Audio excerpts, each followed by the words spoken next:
Hello everybody and welcome back to another forecast. So in this video, I'm mostly talking about the future possibilities. So we're going to look at way into like the spring months like April and May, as well as just what's really going on with the whole climate in general. But real quick here, I'm going to look at just today, tomorrow, and Tuesday's threats because there is a little bit of severe weather it's possible. Although I will say this huge low pressure here that originally looked very scary is not looking scary anymore. Kind of looks a little bit like I wouldn't say a dud because severe weather is never a dud, but it's definitely not the potential it had earlier. So for now, let's look at today's threat, which is going to be hail in Florida.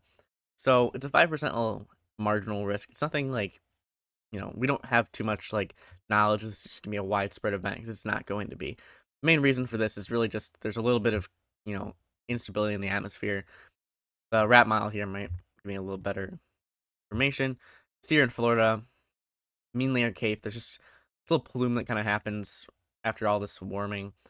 19Z is at, I believe, let's think, 21Z is 3 p.m. Central Time. So this is 2 p.m. Eastern Time here. So you can see a little bit of, just a little plume of Cape that kind of spreads across the region right then. It looks to be very clear out for the whole day. You can also see temperature is going to rise very substantially in Florida. You can see the difference, right? You have Florida right here, much hotter than it is like in the Georgia and Alabama.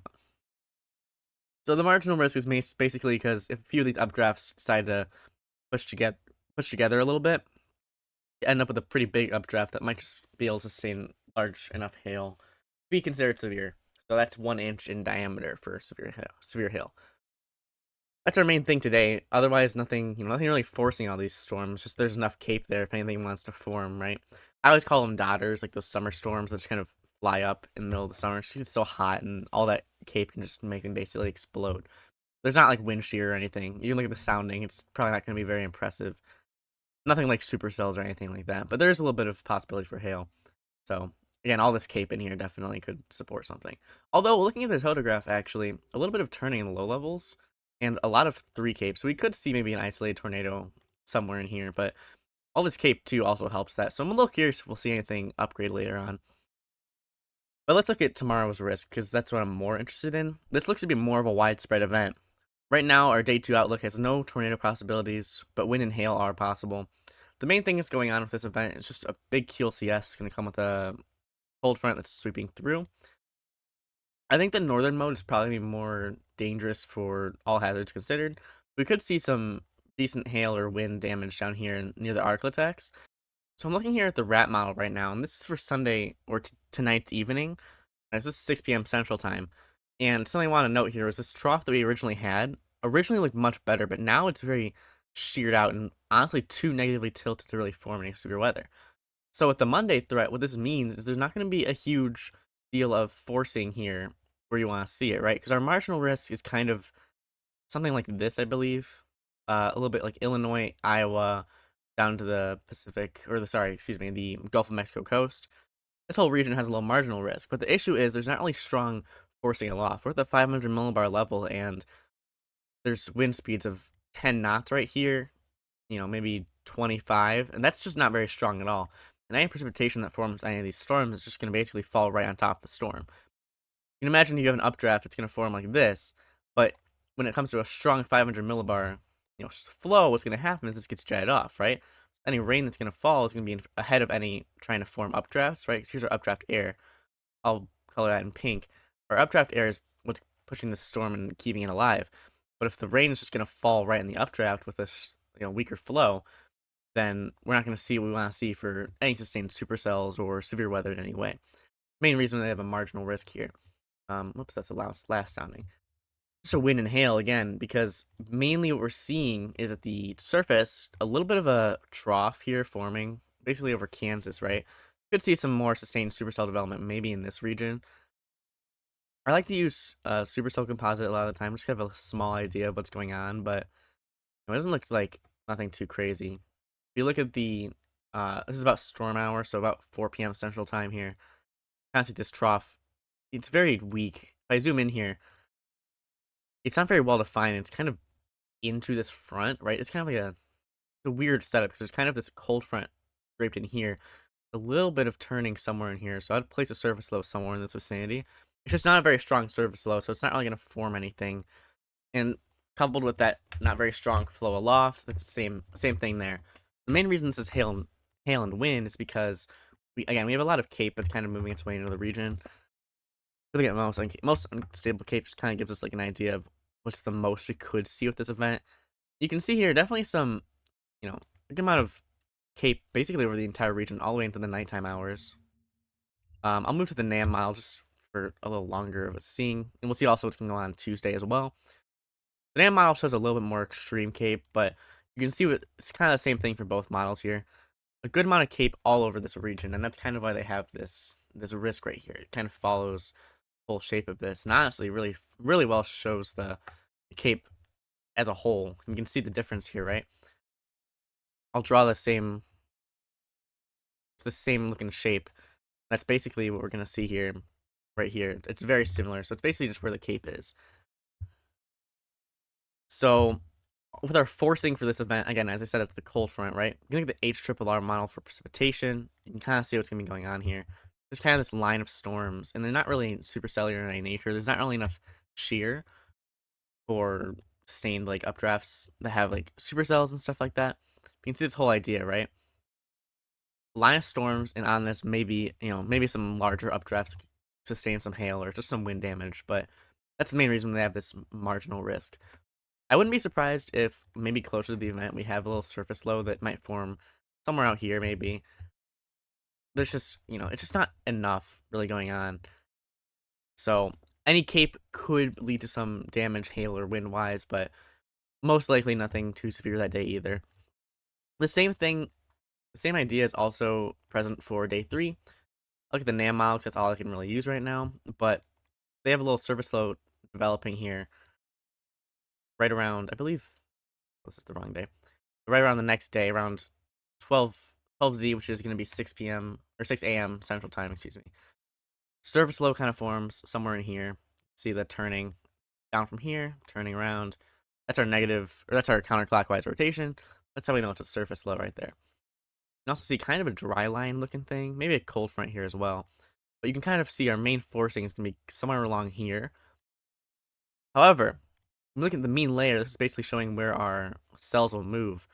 Some of them might be very, together and maybe a little close to the front.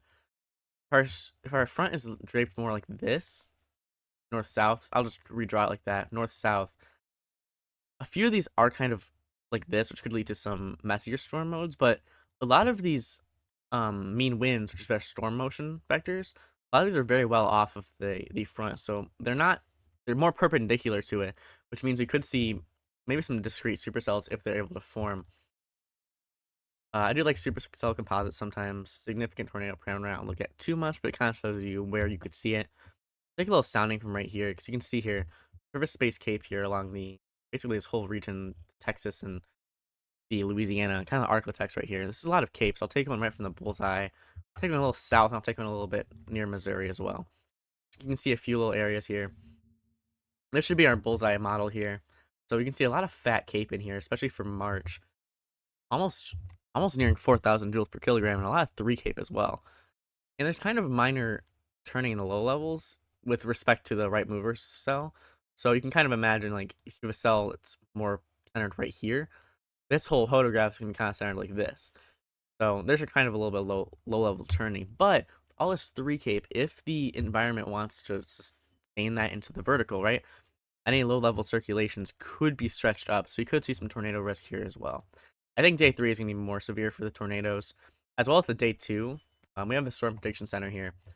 I think the southern mode is definitely more dangerous for tornadoes just because of the amount of 3 cape that's present.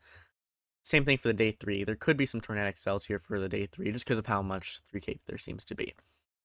This is our sounding from way down south. Very similar thing. A bunch of 3 cape. 216 joules per kilogram is a lot. As well as almost 3,000 in terms of just regular surface-based cape. Which is not very good photograph for turning at low levels. Although, actually, kind of funny thing here. If you had a left mover, it looks way better for anticyclonic tornadoes. But I'm not sure exactly how anticyclonic tornadoes work in that sense. But maybe that's how it would be. We could see even maybe an anticyclonic tornado on Tuesday. And our last sounding, much of the same, just way up north here, though. Still a lot of 3K to be had in the system, so I definitely think the day 3 is more dangerous. Lots of normal cape too, so very uncapped environment. We could see a few sustained supercells. I think day 3 might even be more severe than day 2. So definitely curious to see what's going on with that. With that though, we're going to talk about a little bit about the future. So we have going on here is here's our El Nino and our La Nina patterns, right? And this El Nino pattern we saw a lot in the earlier months. A lot of Gulf Coast systems for severe weather, and really just not much, a lot warmer. That was definitely true, and drier here in the Midwest for sure. I think we only had like 2 or 3 days where there was really actually some snow, like specifically good snow, not just some random flurries. La Nina is basically the opposite of it, but we're not in a La Nina, so that's not what we care about right now. However, oops, wrong one. However, we could be seeing some movements to La Nina into the next summer months. So here's our ENSO probabilities for the next few months. You can see here right now, it's going to be El Nino for right now, but the probabilities of El Nino shrink drastically into April, May, June. So for March, April, May here, this is what this one is. We can see the probability of El Nino is still the highest. But we do seem to be shifting to La Nina as we move into the next summer. And by July and August, we are forecast to be in a La Nina. That means for our severe months, which is middle bit here, we're most likely to be seeing a neutral pattern because we're going to be transitioning out from El Nino into La Nina. So we're going to be seeing this more neutral pattern. And what that means is a little bit up in the air, at least from my experience. However, this is kind of what a neutral pattern looks like. So still more Gulf Coast outbreaks, but this jet stream will be more like La Nina in the fact that it might be more north.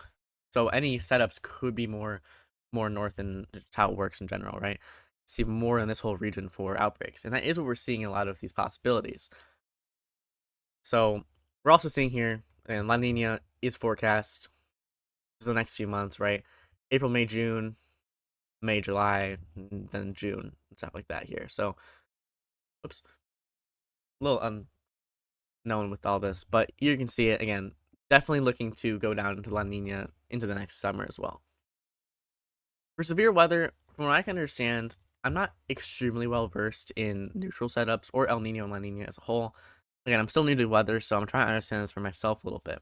Well, from what I've found on the internet, possibilities might be seeing with all of this is mostly here in the Great Plains and classic Tornado Alley, kind of a secondary region here in the Midwest, right? So from what I've seen in analog years, which is like years that have also followed a similar pattern of a strong El Nino going into a La Nina, kind of like we saw the pattern, right? With El Nino up here and then La Nina up down here, right? With this little graph we saw here, it falls into La Nina pretty quickly. So that is what we're going to be seeing with the spring months. And from what I can understand, what that often brings is a lot of troughing here in the Rockies. And these will eject their way this way, but mostly north because of the fact that La Nina is more of a stronger polar vortex, which is when the from the North Pole, there's always this spinning region around it. You can kind of imagine this is the North Pole here. This spinning region all around it, and these kind of end up with a few kinks, right? Here's our North Pole. We can kind of end up with a few like little troughs that kind of move out, something like this. And when you have these troughs, especially when they're starting over the United States, they'll move more north again because they're trying to go back to the North Pole. That's what we could see, right? We're seeing a lot of troughing that might be happening here in the Rocky Mountains, and then they'll move up north. That could lead to surface lows forming right off here a lot of the times, maybe even a few outbreaks for the Midwest as well. So, from what I can understand, we're going to be seeing a very active spring upcoming. I wish I could have more data on this, but unfortunately, I couldn't really find much of it, and I'm not sure how to do an analog year. Again, I'm still new to weather, so please take everything I take with a grain of salt. And predicting tornadoes this far out is extremely difficult to do. I'm not predicting tornadoes, I'm just predicting probabilities. And from what I can understand, we're going to be seeing a lot more of a return to the Great Plains, maybe a secondary kind of return to the Midwest as well. So what that means, though, is that the Gulf Coast states are going to be seeing a lot less severe weather. Not none, not definitely not none, because the Gulf Coast and the Dixie Alley kind of region that always sees a lot of tornadoes, but just less than average this year. So those are kind of our main tornado probabilities. Again, please take everything I take with a grain of salt. anything can change that close to an event because tornadoes are very mesoscale systems, right? Tornadoes we only know happen a few days prior because it's impossible to predict that far in the future. I can't tell you where a tornado is going to be in 3 months. Like for all I know, it could be up here in Quebec. I won't know that. So definitely curious how this will play out, but we're looking at a stronger year for tornadoes. So hopefully that means a lot more footage from me and just videos in general. Otherwise, I think that's about it for this video. Thank you for watching, and I'll see you next time.